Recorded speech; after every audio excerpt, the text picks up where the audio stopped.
சேலம் மாவட்டம் எடப்பாடி அருகே திரையரங்கு வாயிலில் குட்கா பாக்கெட்டுகளுடன் சிறுவர்கள் மயங்கி கிடந்த சம்பவம் பரபரப்பை ஏற்படுத்தியது.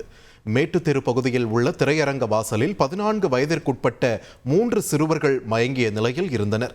இதுகுறித்து அப்பகுதி மக்கள் போலீசாருக்கு தகவல் தெரிவித்தனர். இதையடுத்து சிறுவர்களை காவல் நிலையத்திற்கு அழைத்துச் சென்று போலீசார் விசாரித்தனர். நாமக்கல் மாவட்டம் ராசிபுரத்தைச் சேர்ந்த சிறுவர்கள் தேவா, ராகவா, வினோத் என்பதும் பெற்றோர்களுக்கு தெரியாமல் சினிமா பார்க்க வந்து திரையரங்க வாயிலில் மயங்கிய நிலையில் படுத்து உறங்கியதும் தெரியவந்தது. சிறுவர்களின் ஆடைகளில் குட்கா பாக்கெட்டுகள், தீப்பெட்டிகள் இருந்த நிலையில் போலீசார் அறிவுரை கூறி எச்சரித்து அனுப்பி வைத்தனர்.